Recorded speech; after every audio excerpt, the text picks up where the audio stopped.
தந்தி டிவியின் doctor time நிகழ்ச்சிக்கு உங்களை அன்புடன் வரவேற்கின்றோம் நேயர்களே. இன்றைய நிகழ்ச்சியில் நம்முடன் சென்னை தேனாம்பேட்டை அப்பல்லோ ஸ்பெஷாலிட்டி மருத்துவமனையின் இரைப்பை குடல் அறுவை சிகிச்சை துறை தலைவர் டாக்டர் ஸ்ரீவத்சன் குருமூர்த்தி இணைந்திருக்கிறார்.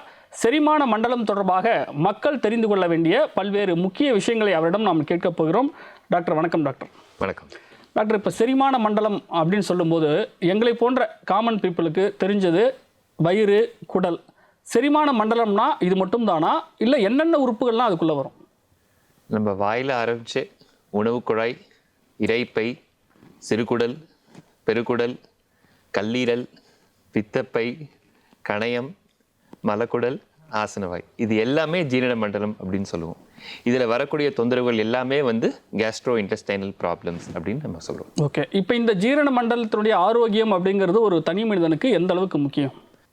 ஆரோக்கியமான ஜீரண மண்டலம் தான் ஆரோக்கியமான வாழ்வுக்கு ஒரு மிக முக்கியமான ஒரு பேஸ்மெண்ட்டுன்னு நம்ம சொல்லுவோம்.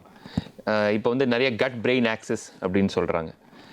நார்மலாக இருக்கக்கூடிய தொந்தரவுகள் தவிர நம்ம ஜீரண மண்டலம் ஒழுங்காக இருந்தால் தான் நம்ம பிரெயினே ஒழுங்காக வேலை செய்யுது. ஓகே டாக்டர், இப்போது நீங்கள் ஜீரண மண்டலம் சொல்லும்போது நம்ம ஞாபகத்துக்கு வர்றது இன்றைக்கி இருக்கக்கூடிய மக்களோட வாழ்க்கை முறைக்கு யாரை பார்த்தாலும் உடம்புக்குள்ளே ஜீரணம் சம்பந்தமான ஏதாவது ஒரு பிரச்சனை, அஜீரண கோளாறு, அது 20-25 வயதில் இருக்கக்கூடிய ஒரு யங்ஸ்டராக இருந்தாலும் சரி, 60 வயதுக்கு மேற்பட்ட ஒரு முதியவராக இருந்தாலும் சரி, சர்வசாதாரணமாக நம்ம கேட்க முடியுது. ஒவ்வொரு வீட்லேயும் யாராவது ஒருத்தர் இது மாதிரியான தொந்தரவுகளால் அவதிப்படுறாங்க.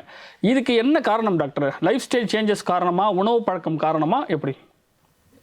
கரண்ட் இராதில் பார்த்தோம்னா என்னை பொறுத்த வரைக்கும் உணவு பழக்க வழக்கங்கள் தான் மிக முக்கியமான காரணம் அப்படின்னு நான் சொல்லுவேன்.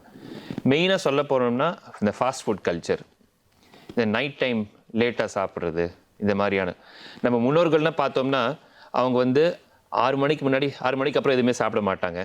ரெண்டாவது, ரொம்ப ஆரோக்கியமான பழக்க வழக்கங்கள், அது நிறைய நார் சத்துள்ள பொருட்கள் நிறையா சேர்த்துப்பாங்க, ஃப்ரூட்ஸ் அண்ட் வெஜிடபிள்ஸ் நிறையா சேர்த்துட்டு இருப்பாங்க. இந்த மாதிரி இந்த ப்ராசஸ்டு ஃபுட் ஐட்டம்ஸு, இந்த இந்த ஜூஸஸ்ஸு, இந்த பெவரேஜஸ், இதெல்லாம் இப்போ கிடையாது இல்லையா? ஸோ இது எல்லாமே நம்மளோட ஜீரண மண்டலம் தொந்தரவு அதிகப்படுத்துது. அதனால் வரக்கூடிய பாதிப்புகள் இப்போ நாங்கள் நிறையாவே பார்க்குறோம். ஓகே, இப்போ இப்படிப்பட்ட உணவு பழக்கத்தால் அதிகம் பாதிக்கப்படுறவங்களுடைய அந்த ஏஜ் குரூப் என்னவா இருக்குது? யங்ஸ்டர்ஸ், மெயினாக யங்ஸ்டர்ஸ். அது அவங்க லேட் நைட் போய் சாப்பிட்றாங்க. அவங்க நைட் டியூட்டி, நைட் ஷிஃப்ட்டில் நிறைய பேர் வேலை செய்கிறாங்க. ஸோ அதில் நிறைய பேர் நம்ம அதனால் பாதிப்பு ஏற்பட்டு அதனால் வரக்கூடிய தொந்தரவுகள் இப்போ அதிகமாகவே பார்க்குறோம். ஓகே, இப்போ யங்ஸ்டர்ஸ் பாதிக்கப்படுறாங்கன்னு சொன்னீங்க. லேட் நைட்டுன்னு சொல்லும்போது லேட் நைட் பிரியாணி தான் ஞாபகம் வருது டாக்டர். இந்த லேட் நைட்டில் பிரியாணி சாப்பிட்றது நல்லதா கெட்டதா? அதனால் இந்த ஜீரண மண்டலம் சார்ந்த பிரச்சனைகள் வருதா? லேட் நைட் பிரியாணி என்னை பொறுத்த வரைக்கும் கண்டிப்பாக அது கெடுதல் தான். அது சோஷியல் மீடியாவில் ரொம்ப பாப்புலரான ஒரு விஷயந்தான்.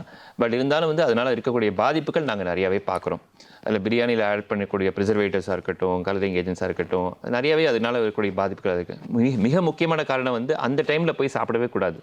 எவ்வளோ சீக்கிரம் நம்ம சாப்பிட்றோமோ, 7 மணிக்குள்ளே 8 மணிக்குள்ளே நம்ம சாப்பிட முடிஞ்சு அட்லீஸ்ட் சாப்பிட்றதுக்கு 2 மணி நேரம் 3 மணி நேரம் படுக்கிறதுக்கு 2 மணி நேரம் சாப்பிட்டோம்னா டெஃபினட்டாக அது பெட்டராக தான் இருக்கும். ஆனால் நைட் ஷிஃப்ட்டுன்னு சொன்னீங்க. நைட் ஷிஃப்ட் அப்படிங்கிறது இன்றைக்கி தவிர்க்க முடியாதது தானே? தவிர்க்க முடியாத ஒரு சூழ்நிலை தான். பட் இருந்தாலும் அவங்க அதுக்கு தகுந்த மாதிரி அது இந்த டயட் பேட்டர்னை மாற்றிக்கணும். இப்போ நைட் ஷிஃப்ட் இருக்கிறவங்களுக்கு மட்டும் ஓகே, பட் மீதி பேர் அந்த டைமில் போய் சாப்பிடணும்னு அவசியம் கிடையாதுல்ல. ஸோ நைட் ஷிஃப்ட் இருக்கிறவங்க அவங்க டாக்டர் அட்வைஸ் படி கரெக்டாக சாப்பிடலாம். பட் மீதி பேர் தேவையில்லாமல் போய் 2 மணிக்கும் 3 மணிக்கும் சாப்பிட்றது தவிர்க்கலாம் இல்லை. அப்போ செரிமான மண்டலம் சார்ந்த நோய்கள், பிரச்சனைகள் வர்றதுக்கெல்லாம் பிரதான காரணம் உணவு பழக்கம் தான் அப்படின்னு சொல்கிறீங்க. முதலாவது காரணம் உணவு பழக்க வழக்கம். ரெண்டாவது பார்த்தோம்னா உடம்பு எடை. இப்போ ஒபிசிட்டி ரொம்ப அதிகமாகிட்டு வருது, உடல் பருமன் அதிகமாகிட்டு வருது. ரெண்டாவது எக்ஸசைஸ் என்னதான் விழிப்புணர்வு இருந்தாலும் எக்ஸசைஸ் பண்ணக்கூடிய நம்பர் இன்னும் கம்மியாகத்தான் இருக்குது. ஸோ என்னை பொறுத்த வரைக்கும் இதுவும் ஒரு மிக முக்கியமான காரணம். மூன்றாவது காரணம்னு நான் சொல்ல போதுமான தூக்கம் இல்லை. 7 to 8 hours ஆஃப் ஸ்லீப் மிக மிக முக்கியம். அது இல்லாதனால பல பிரச்சனைகள் நாங்கள் பார்த்துட்ருக்கோம். ஓகே, இப்போ அப்படிப்பட்ட உணவு பழக்கத்தால் செரிமான மண்டலம் பாதிக்கப்படும் போது நீங்கள் பல உறுப்புகளை சொன்னீங்க. அதில் முதல்ல இல்லைனா பிரதானமாக எந்த உறுப்பு பாதிக்கப்படுது டாக்டர்? இரைப்பை, ஸ்டமக்குன்னு சொல்லுவோம், இரைப்பைன்னு சொல்கிறோம் இல்லையா? அதுதான் பிரதானமாக நிறையா பாதிப்பு வரக்கூடியது. அதுதான் கேஸ்ட்ரைட்டிஸாக இருக்கட்டும், அல்சராக இருக்கட்டும்.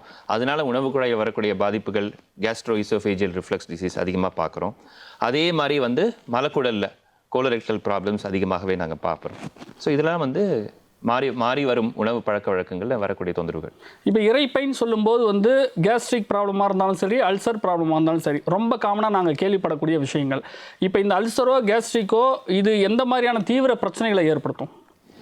தீவிர பிரச்சனைன்னு சொல்லும்போது இது ஒரு தீராத வயிறு வலி இருந்துகிட்டே இருக்கும். சில பேர் சொல்லுவாங்க கொஞ்சம் சாப்பிட்டாலே வயிறு எரிச்சல் இருந்துகிட்டே இருக்குது, கொஞ்சம் சாப்பிட்டாலே வயிறு உபசம் இருக்குது, சாப்பாடு செரிமானம் ஆகலை அப்படின்னு சொல்லிகிட்டே இருப்பாங்க. இது எதனால பார்த்தோம்னா, ஒன்று பழக்க வழக்கங்கள், உணவு பழக்க வழக்கங்கள், கொஞ்சம் வெளியே சாப்பிடுவாங்க, கொஞ்சம் காரமாக இருக்கிற ஐட்டம்ஸ் அதிகமாக சாப்பிடுவாங்க, கொஞ்சம் ப்ராசஸ் ஃபுட் ஐட்டம்ஸ் அதிகமாக இருப்பாங்க, அது மாதிரி தொந்தரவுகள் இருக்கும். மிக முக்கியமான காரணம் பார்த்தோம்னா, நம்ம நிறைய பேருக்கு இருக்கக்கூடிய காமனான தொந்தரவுன்னு பார்த்தோம்னா ஹெச் பைலோரைங்கிற ஒரு பாக்டீரியல் இன்ஃபெக்ஷன். இது வந்து ரொம்ப ரொம்ப காமன் நம்ம ஊரில். இது வந்து ஃபுட்டு மூலியமாகவும் வாட்டர் மூலியமாகவும் பரவக்கூடிய ஒரு பாக்டீரியல் இன்ஃபெக்ஷன். வெளியில் சாப்பிட்றவங்களுக்கு கொஞ்சம் அதிகமாகவே வரும் இது. ஸோ இந்த ஹெச் பைலோரைங்கிற பாக்டீரியல் இன்ஃபெக்ஷன் இருக்கிறவங்களுக்கு அடிக்கடி இந்த கேஸ்ட்ரைட்டிஸ் அல்லது அல்சர் தொந்தரவு வர்றதுக்கான காரணம் வந்து ரொம்ப அதிகமாக இருக்கும். ஓகே, அதாவது வீட்டில் ஆரோக்கியமான முறையில் சுகாதாரமான முறையில் தயாரிக்கப்படுற உணவுகளை தாண்டி வெளியில் சாப்பிட்றவங்களுக்கு இந்த பிரச்சனை அதிகமாக இருக்கும். ஓகே, இப்போ நீங்கள் சொன்ன சீரண மண்டலத்தில் பிரதானமானது பித்தப்பை டாக்டர். பித்தப்பையை பொறுத்த வரைக்கும் பித்தப்பை நம்ம உடம்புல எந்த பகுதியில் முதல்ல இருக்குது? பித்தப்பையில் கல் அப்படிங்கிறத நம்ம கேள்விப்படுறோம். ஏன் கல் வருது பித்தப்பையில்? பித்தப்பைங்கிறது நம்ம ரைட் சைடு விலா எலும்பு கீழே, அது கல்லீரலுக்கு கீழே இருக்கக்கூடிய ஒரு சின்ன பை, அதுதான் வந்து கால் பிளாடர் அல்லது பித்தப்பை அப்படின்னு சொல்லுவோம். இதில் எதனால் கல் உற்பத்தி ஆகுது அப்படின்னு பார்த்தோம்னா, கல்லீரலில் சுரக்கக்கூடிய பித்த நீரை வந்து ஸ்டோர் பண்ணி அதை கான்சென்ட்ரேட் பண்ணி சிறுகுடலுக்கு எப்போ தேவைப்படுமோ அதை அனுப்புகிற ஒரு உறுப்பு தான் வந்து பித்தப்பை. ஸோ இந்த பம்பிங் ஃபங்க்ஷன் ஒழுங்காக இல்லாத போது அவங்களுக்கு கல் ஃபார்ம் ஆகுது. பித்த நீர் தேக்கம் ஏற்படும் போது அவங்களுக்கு கல் ஃபார்ம் ஆகுது. ஸோ இது நிறைய காரணங்களில் வரும். சின்ன குழந்தைங்களுக்கு கூட 3 வயசு 4 வயசு குழந்தைங்களுக்கும் இந்த மாதிரி வரும். ஏன்னா அவங்களுக்கு வந்து இந்த எலும்பு மஞ்சையில், அதாவது ஹெமட்டாலஜிக்கல் ரீசன்ஸ் அப்படின்னு சொல்லுவோம், எலும்பு மஞ்சையில் ஆர்பிசி ப்ரொடக்ஷன் சரியாக இல்லாத போது அவங்களுக்கு வந்து பித்தப்பையில் ஒரு விதமான கற்கள், அதாவது பிக்மெண்ட் ஸ்டோன்ஸ் அப்படின்னு நம்ம பார்க்குறோம். மோர் காமன் என்ன பார்க்குறோம் அப்படின்னு பார்த்தோம்னா, ஃபேட்டி ஃபுட்ஸ் அதிகமாக சாப்பிட்றவங்களுக்கு, ஃப்ரைட் ஐட்டம்ஸ் அதிகமாக சாப்பிட்றவங்க, உடல் பருமன் அதிகமாக இருக்கிறவங்களுக்கு, சில ஹார்மோன் தொந்தரவுகள் இருக்கிறவங்களுக்கு, குறிப்பாக லேடிஸ்க்கு ஹார்மோன் தொந்தரவு இருக்கிறவங்களுக்கு இந்த மாதிரி தொந்தரவுகள் நிறையாவே இருக்கும். நிறைய வகையான கற்கள் இருக்குது. கொலஸ்ட்ரால் ஸ்டோன்ஸ்னு சொல்லுவோம், பிக்மெண்ட் ஸ்டோன்ஸ்னு சொல்லுவோம், மிக்சட் ஸ்டோன்ஸ்னு சொல்லுவோம். இது எல்லாமே பித்தப்பையில் வரக்கூடிய கற்கள் தான். இப்போ உடம்புல பித்தப்பை கல் இருக்குது, அதனால் ஒருத்தர் பாதிக்கப்படுறாங்க அப்படின்னா இனிஷியலாக அவங்களுக்கு எந்த அறிகுறிகள் தென்படும்? இனிஷியலாக நிறைய பேருக்கு அறிகுறிகள் இல்லாமல் கூட இருக்கலாம். ஆனால் ஒரு 20-30% மக்களுக்கு கண்டிப்பாக ஒரு வலி வரும்.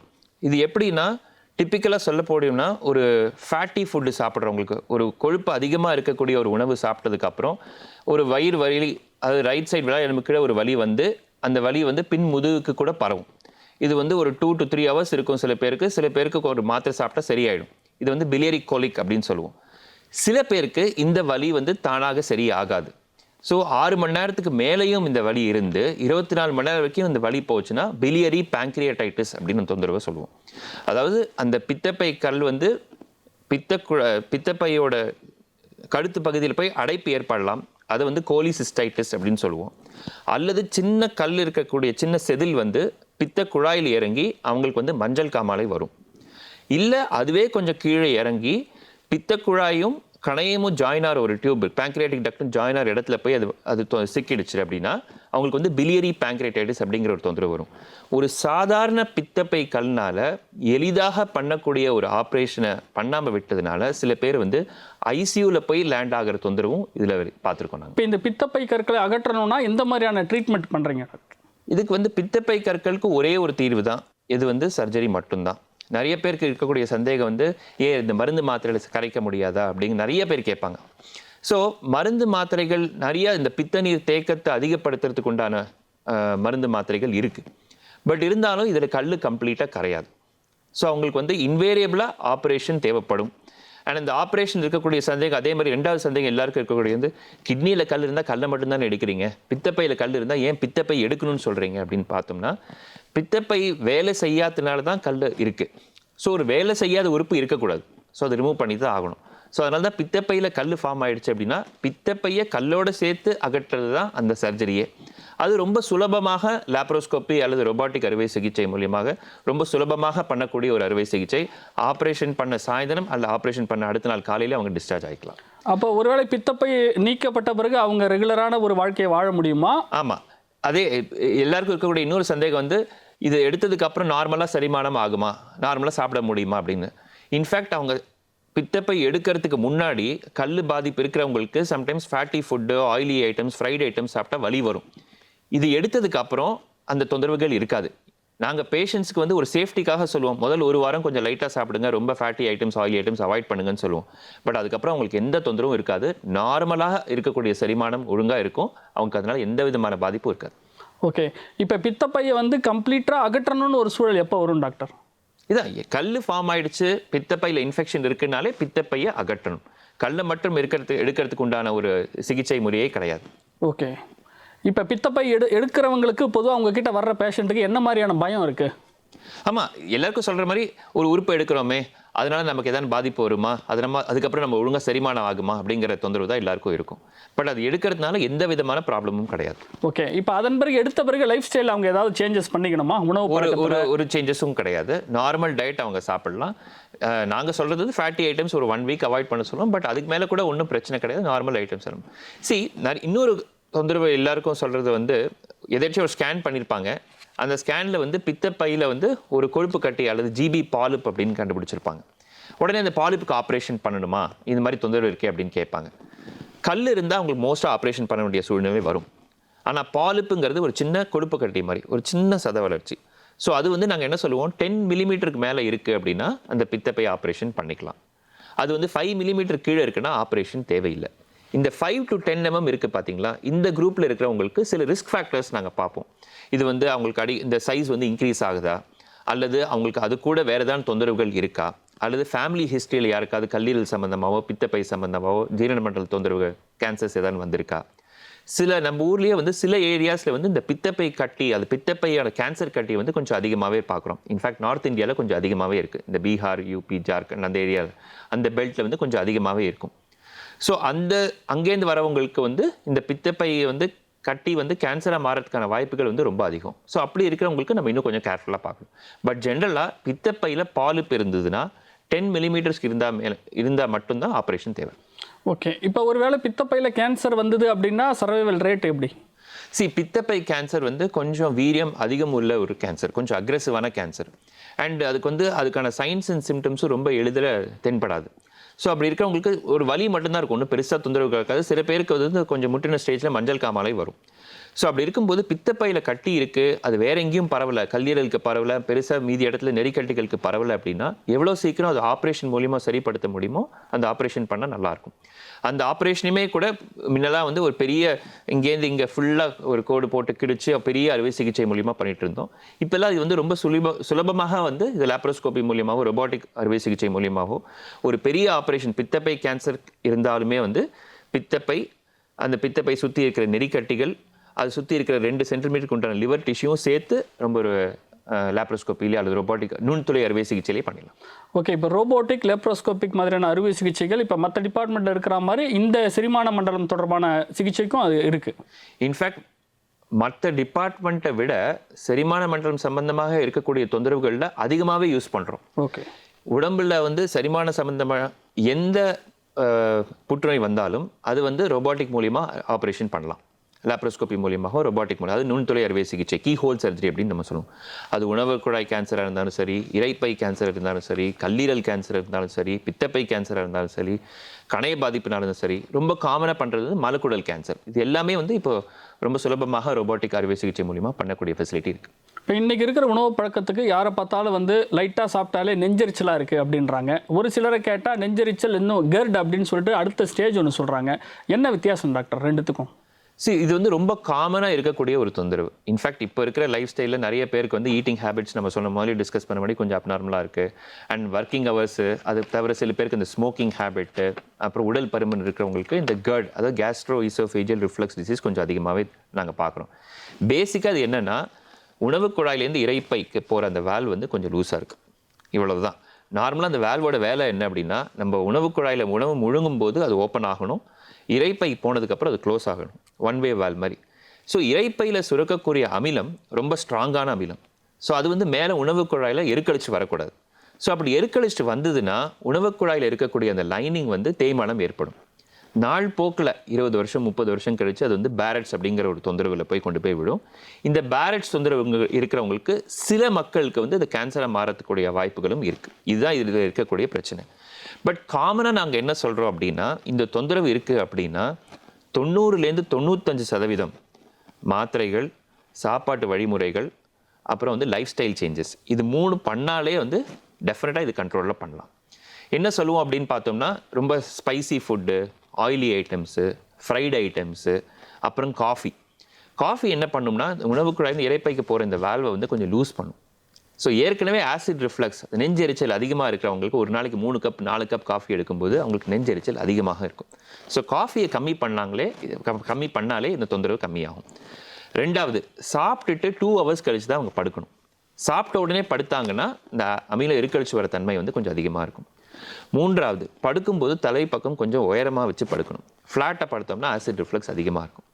4வது, நாங்கள் என்ன சொல்லுவோம்னா, சாப்பிடும்போது சில பேருக்கு நிறைய தண்ணி குடிப்பாங்க. அப்படி பண்ணக்கூடாது. அப்படி குடித்தாங்கன்னா ஆசிட் ரிஃப்ளக்ஸ் அதிகமாக இருக்கும். சாப்பிட்றதுக்கு அரை மணி நேரம் முன்னாடி அல்லது அரை மணி நேரம் அப்புறம் வந்து தண்ணி குடிச்சிக்கிட்டோம். சாப்பிடும்போது நிறைய தண்ணி குடிக்கக்கூடாது. இதெல்லாம் கரெக்டாக ஃபாலோ பண்ணி வெயிட் கண்ட்ரோலில் வச்சு ஸ்மோக்கிங் அவாய்ட் பண்ணி காஃபி கம்மி பண்ணாங்கனாலே இந்த ஆசிட் ரிஃப்ளக்ஸ் வந்து கம்ப்ளீட்டாக கண்ட்ரோல் பண்ணிடலாம். பட் சில பேருக்கு இதையும் மீறி அந்த வால்வை சுருக்கிறதுக்கான ஒரு ஆப்ரேஷன் தேவைப்படும். அது அகெயின் ரொம்ப சுலபமாக லேப்ரோஸ்கோபி மூலியமாக, ரொபோட்டிக் மூலியமாக, அதாவது நுண்துளி அறுவை சிகிச்சை மூலியமாக பண்ணக்கூடிய ஒரு அறுவை சிகிச்சை. பேசிக்காக என்ன பண்ணுவோம்னா, அந்த வால்வை சுருக்கத்தை வந்து சரி பண்ணிவிட்டு இரைப்பையோட தலைப்பகுதியை வந்து கரெக்டாக வந்து சீரமைச்சு அது வந்து ஒரு நார்மல் வால்வ் மாதிரி சீரமைச்சிருவோம். ஸோ ஃபண்டோப்ளைகேஷன் அப்படின்னு இந்த ப்ரொசீஜர் சொல்லுவோம். ஸோ இது பண்ணால் அதுக்கு திரும்ப அந்த நெஞ்செரிச்சல் வராமல் இருக்கிறதுக்கு இது ஒரு தீர்வு. குடல் பகுதிக்கு நம்ம வந்தோம்னா ஹெர்னியா அப்படின்னு ரொம்ப காமனாக இன்றைக்கி நம்ம கேள்விப்படுறோம். இந்த குடல் இறக்கம் அப்படி வருவதற்கான என்ன காரணம்? மிக முக்கியமான காரணம் வந்து ஸ்ட்ரெயின் பண்ணுறது, அப்டாமினல் மசில் ஸ்ட்ரெயினிங் அப்படின்னு சொல்லுவோம். பேசிக்காக நம்ம உடம்புல இருக்கிற தசைகளில் இருக்கிற ஒரு சின்ன வீக்கம், ஒரு சின்ன ஹோல் தான் வந்து இந்த ஹெர்னியா. ஸோ அது வழியாக கீழே இருக்கிற குடல் வந்து மேலே எட்டி பார்க்குது. இதுதான் பிரச்சனை. ஸோ இதுக்கு என்ன காரணம்னு பார்த்தோம்னா, அப்டாமினல் மசில் வந்து ரொம்ப ஸ்ட்ரெயின் பண்ணுறாங்கன்னா இந்த மாதிரி தொந்தரவுகள் வரும். யார் அதிகமாக ஸ்ட்ரெயின் பண்ணுவாங்க? தீராத காஃப் இருக்கிறவங்களுக்கு, இருமல் இருந்துகிட்டே இருக்குது அவங்களுக்கு, அல்லது நுரையீரல் தொந்தரவு இருக்குது அவங்களுக்கு, அல்லது வந்து திரும்ப வந்து அவங்க வீசிங், அதாவது ஆஸ்மா தொந்தரவு இருக்கிறவங்களுக்கு ஒரு ரிஸ்க் ஃபேக்டர். 2வது ரிஸ்க் ஃபேக்டர்னு பார்த்தோம்னா, வயசானவங்களுக்கு மலச்சிக்கல் தொந்தரவு அதிகமாக இருக்கும். மோஷன் போகிறது ரொம்ப முக்கி போவாங்க. ஸோ அவங்களுக்கு வந்து இந்த மாதிரி ஸ்ட்ரெயின் அதிகமாக பண்ணி ஹெர்னியா வரதுக்கு உண்டான சான்சஸ் இருக்குது. 3வது காரணம் வந்து அதே மாதிரி வயசானவங்களுக்கு, இந்த எஸ்பெஷலி ஜென்ஸுக்கு வந்து இந்த ப்ராஸ்டேட் ப்ராப்ளம் இருக்குது. ஸோ அதனால் யூரின் போகிறதுக்கு கொஞ்சம் சிரமப்பட்டு போவாங்க, முக்கி போவாங்க. ஸோ அவங்களுக்கும் இந்த மாதிரி ஹெர்னியா வரதுக்கு உண்டான தொந்தரவுகள் அதிகமாக இருக்குது. இது வந்து ஜென்ஸில். லேடிஸில் பார்த்தோம்னா, அந்த ஆப்ரேஷன் பண்ணுறாங்க இல்லையா, அவங்களுக்கு வந்து குழந்தை பிறக்கிறதுக்கான ஆப்ரேஷன், சிசேரியன் ஆப்ரேஷன் பண்ணும்போது வேறு எந்த தொந்தரவுக்காக ஆப்ரேஷன் பண்ணாலும் ஆப்ரேஷன் பண்ண தழும்பில் வந்து அந்த தசைகள் வந்து கொஞ்சம் வீக்காக இருக்கும். ஸோ இது வந்து நம்ம வந்து இன்சிஷனல் ஹெர்னியா அப்படின்னு சொல்லுவோம். ஆப்ரேஷன் பண்ண இடத்துல வந்து தசைகள் வீக்காக இருக்கிறதுனால திரும்ப உங்களுக்கு அந்த ஹெர்னியா வரதுக்கான சான்சஸ் வந்து கொஞ்சம் அதிகமாக இருக்குது. ஸோ இதில் தான் மோஸ்ட் காமன் ஹெர்னியாஸ். காமனாக நம்ம பார்க்குறது வந்து இந்த இன்சிஷனல் ஹெர்னியா அப்படின்னு சொல்லுவோம். அடுத்தது வந்து கிராயின் ஹெர்னியா சொன்னது. அப்புறம் வந்து அம்பிளிக்கல், தொப்புளை சுற்றி வரக்கூடிய ஹெர்னியா, அம்பிளிக்கல் ஹெர்னியா, பேராம்பிளிக்கல் ஹெர்னியா அப்படின்னு சொல்லுவோம். சில பேர் கொஞ்சம் மேலே வரும், எபிகாஸ்ட்ரிக் ஹெர்னியா அப்படின்னு சொல்லுவோம். அதை தவிர இன்டர்னலாக பார்க்குறது தான் இந்த ஹைட்டஸ் ஹெர்னியா. நான் முதலே சொன்னேன் இல்லையா, உணவு குழாயிலிருந்து இரைப்பைக்கு போகிற வால்வ் லூஸாக வந்து சில பேருக்கு வந்து அந்த துவாரம் வீக்காகி அந்த தொந்தரவுகள் அதிகமாக. ஸோ அது வந்து ஹைட்டஸ் ஹெர்னியா அப்படின்னு நம்ம சொல்லுவோம். இப்போ ஹெர்னியாவுக்கும் வெஸ்டர்ன் டாய்லெட்டோ இல்லை இந்தியன் டாய்லெட்டோ பயன்படுத்துறதுக்கும் ஏதாவது சம்பந்தம் இருக்கா டாக்டர்? ஏன்னா அடிவயிறு ஸ்ட்ரெயின் பண்ணுறதுக்கும் இதுக்கும் தொடர்பு இருக்கிறதா சொல்கிறீங்க. ஆக்சுவலாக நம்ம முதல்ல இந்த இந்தியன் டாய்லெட்டில் பண்ணுறோம் இல்லையா, அந்த ஸ்குவாட்டிங் பொசிஷன்னு சொல்லுவோம். அந்த ஸ்குவாட்டிங் பொசிஷனில் என்ன அட்வான்டேஜ்னா, மலச்சிக்கல் வரதுக்கான காரணம் வந்து கொஞ்சம் கம்மியாது. ஏன்னா அந்த பியூபோ ரெக்டாலிஸ்ன்னு நாங்கள் மசில் சொல்லுவோம், அந்த ஆங்கிள் வந்து கொஞ்சம் கரெக்டாக இருக்கும் நம்ம ஸ்குவாட் பண்ணி இந்தியன் டாய்லெட்ஸ் யூஸ் பண்ணும்போது. வெஸ்டர்ன் டாய்லெட்ஸில் அந்த இது இல்லை. ஸோ வெஸ்டர்ன் டாய்லெட்ஸ் இப்போ என்ன சொல்கிறாங்க, சில பேருக்கு இந்த தொந்தரவுகள், மலச்சிக்கல், தீராத மலச்சிக்கல் இருக்கிறவங்களுக்கு அப்ஸ்ட்ரக்டிவ் டெஃபிகேஷன் சிண்ட்ரோம் அப்படின்னு சொல்லுவோம். அவங்களுக்கு இப்போ என்ன அட்வைஸ் கொடுக்குறாங்க அப்படின்னு பார்த்தோம்னா, வெஸ்டர்ன் டாய்லெட் யூஸ் பண்ணும்போதே காலுக்கு வந்து ஒரு ஸ்டூலை வச்சு வெஸ்டர்ன் டாய்லெட்டில் உட்காந்து பழகுங்க. அப்படி பண்ணோம்னா அந்த ஆங்கிள் ரெக்டிஃபை ஆகும். அவங்களுக்கு வந்து அந்த obstructive defecation syndrome or constipation இருக்கிறவங்களுக்கு கொஞ்சம் ஹெல்ப்ஃபுல்லாக இருக்கும் அப்படின்னு சொல்கிறாங்க. ஹெர்னியா பொறுத்த வரைக்கும் மோர் தென் த டாய்லெட் நான் என்ன சொல்லுவேன் அப்படின்னு பார்த்தோம்னா, அவங்களுக்கு இருக்கக்கூடிய அந்த தொந்தரவு, அதாவது தீராத மலச்சிக்கல் இருக்குது அப்படின்னா அதுவே ஒரு ரிஸ்க் ஃபேக்டர். ஸோ அந்த தீராத மலச்சிக்கல் இருக்குது அப்படின்னா அது என்ன காரணங்கிறது ஃபஸ்ட்டு பார்க்கணும். அதை பார்த்ததுக்கு அப்புறம் தான் நம்ம வந்து ஹெர்னியா தொந்தரவு இருந்ததுன்னா அதுக்கான ஆப்ரேஷன் பண்ணணும். டாக்டர், இப்போ பித்தப்பை பார்த்தோம், இரைப்பை பார்த்தோம், குடல் பார்த்தோம். இதற்கடுத்து வேற என்ன முக்கியமான உறுப்பு இருக்குது செரிமான மண்டலத்தில்? அது சம்மந்தமாக சொல்லுங்கள். மெயினாக சொல்ல போனோம்னா கணையத்தில் இருக்கக்கூடிய பாதிப்புகள் வந்து நிறைய பேருக்கு வந்து தெரியறதில்லை. நிறைய பேருக்கு ஹார்ட்னா எல்லாருக்கும் தெரியும், கல்லீரல்லாம் எல்லாருக்கும் தெரியும், ஓரளவுக்கு தெரியும். கிட்னிலாம் எல்லாருக்கும் தெரியும். பட் கணையம்ங்கிறது ஒரு மிக முக்கியமான உறுப்பு. அது என்ன வேலை செய்யுது, அதனால் வரக்கூடிய பாதிப்புகள் என்னங்கிறது நிறைய பேருக்கு தெரியாது. நம்ம உடம்புல கணையத்தோட ரோல் என்ன டாக்டர்? கணையம்ங்கிறது நம்ம உடம்புல பின்பகுதியில் இருக்குது. ஜீரணமன்ற உறுப்புகளில் இருக்கக்கூடிய பின்பகுதியில் இருக்கக்கூடிய உறுப்பு வந்து கணையம். ஸோ கணையத்தில் வந்து மிக முக்கியமான வேலை வந்து 2. ஒன்று வந்து இன்சுலின் ப்ரொடக்ஷன். நம்ம சுகர் கண்ட்ரோல் இருக்குது இல்லைங்களா, சுகர் கண்ட்ரோலுக்கு தேவையான சுரபிகள் இன்சுலின், குளுக்கோகான் அப்படிங்கிற ஹார்மோன்ஸ் வந்து கணையத்தில் தான் சுரக்குது. இது வந்து எண்டோக்ரைன் ஃபங்க்ஷன் அப்படின்னு நம்ம சொல்லுவோம். எக்ஸோக்ரைன் ஃபங்க்ஷன் அப்படிங்கிறது கணையத்தில் இருக்கக்கூடிய சில ஜூசஸ், அமைலேஸ், லைப்பேஸ், இந்த மாதிரி சில ஜூசஸ் வந்து நம்ம ஃபேட் டைஜஷன் பண்ணுறதுக்கு ரொம்ப முக்கியமான ஒரு ரோல் ப்ளே பண்ணுது. ஸோ இந்த 2 தான் மிக முக்கியமான ரோல் வந்து கணையத்தை பொறுத்த வரைக்கும். மது பழக்கத்தை பற்றி முக்கியமாக சொன்னீங்க டாக்டர். ஓவர் நைட்டில் மது குடிச்சு, அளவுக்கு அதிகமாக மது குடிச்சவங்களுக்கு உடனே அந்த எஃபெக்ட் காட்டுமா, இந்த உறுப்பு பாதிக்கப்படுமா? அது யாருக்கு வருங்கிறது நம்ம சொல்லவே முடியாது. ஒருத்தர் அந்த ஆல்கஹாலை வந்து எந்த அளவுக்கு டைஜஸ்ட் பண்ணக்கூடிய கெப்பாசிட்டி, அவங்களுக்கு அந்த என்சைம்ஸ் எந்த அளவுக்கு ஹேண்டில் பண்ணுமோ அது பொறுத்து தான் இருக்குது. சில பேர் ரொம்ப வருஷக்கணக்கில் மது பழக்கம் இருக்கிறவங்களுக்கு தொந்தரவு வராமல் கூட இருக்கலாம். சில பேருக்கு வந்து ஒரே நாளில் ரொம்ப அதிகமான ஆல்கஹால் லெவல் எடுத்துகிட்டு பாதிப்போட வந்து அட்மிட் ஆகிறவங்களும் இருக்காங்க. ஸோ அதில் என்ன ப்ராப்ளம்னா 2 விதமான ப்ராப்ளமும் வரும். ஒன்று அக்யூட் பேங்க்ரைட்டிஸ், கண அழற்சி வந்து ரொம்ப சிவியராக வந்து ஐசியூவில் வந்து லேண்ட் ஆகக்கூடிய தொந்தரவுகள் இருக்குது. இதே மாதிரி 2வது கல்லீரல் பாதிப்பு. ஸோ நாள் போக்கில் ஆல்கஹால் அதிகமாக எடுத்துகிட்டே இருக்கிறவங்களுக்கு வந்து கல்லீரல் சுருக்கம் அப்படின்னு சொல்லுவோம், சிராசிஸ் லிவர் அப்படின்னு சொல்லுவோம். இப்போ நம்ம ரொம்ப காமனாக கேள்விப்படுற விஷயம் எல்லாரும் பார்க்குறது வந்து ஃபேட்டி லிவர் அப்படின்னு பார்த்துருப்பீங்க. நிறைய பேர் ஸ்கேன் பண்ணியிருப்பாங்க, ஸ்கேனில் வந்து ஃபேட்டி லிவர் அப்படின்னு கொடுத்துருப்பாங்க. ஃபேட்டி லிவருங்கிறது ஒன்றும் கிடையாது, கல்லீரலில் கொழுப்பு வந்து கொஞ்சம் அதிகமாக இருக்குது அப்படின்னு. இது ஒரு ஸ்கேன் ரிப்போர்ட். அப்படி தான் நார்மலாக வந்து 5% கம்மியாக தான் கல்லீரலில் கொழுப்பு இருக்கும். அதுக்கு மேலே இருக்கிறவங்களுக்கு ஃபேட்டி லிவர் அப்படின்னு சொல்லுவோம். அதில் கிரேட் 1, கிரேட் 2, கிரேட் 3. இது எதனால் தெரிஞ்சுக்கணும் அப்படின்னு பார்த்தோம்னா, ஃபேட்டி லிவருங்கிறது கல்லீரல் பாதிப்பு ஏற்பட்டாலும் அதை வந்து ரிவர்ஸ் பண்ணக்கூடிய ஒரு ஸ்டேஜ். ஸோ வந்து ஃபேட்டி லிவர்னு சொல்லுவோம், ஸ்டியட்டோ ஹெப்படைட்டிஸ்னு சொல்லுவோம், அப்புறம் சிரோசிஸ்னு சொல்லுவோம். இந்த சிரோசிஸ்க்கு முன்னாடி இருக்கிற எல்லா ஸ்டேஜுமே ரிவர்ஸ் பண்ணிடலாம். பேசிக்காக வந்து ஒன்றும் பண்ண வேண்டாம். ஃபேட்டியில் இருக்கிறவங்க உடனே என்ன சந்தேகத்தோடு வருவாங்கன்னா, என்ன பண்ணணும், என்ன மெடிசின் சாப்பிடணும், என்ன பண்ணணும், ஒன்றும் பெருசாக ஒன்றும் பண்ண வேண்டாம். ஆரோக்கியமான உணவு, அதாவது ஃபேட்டி ஃபுட்டு கம்மி பண்ணுங்கள், ஆயிலி ஐட்டம்ஸ் கம்மி பண்ணுங்கள், நிறைய ஃப்ரூட்ஸ் அண்ட் வெஜிடபிள்ஸ் சேர்த்துக்கோங்க. ஸோ டயட்டில் சரி பண்ணுங்கள். 2வது வந்து உடல் பயிற்சி. எவ்வளோ ஒரு மினிமம் ரெக்கமெண்டேஷன் பார்த்தோம்னா 150 minutes per week. So hardly ஒரு நாளைக்கு வந்து 25 to 30 நிமிஷம் உடல் பயிற்சி பண்ணணும். 3வது உடல் எடையை வந்து கரெக்டாக வச்சுக்கணும்.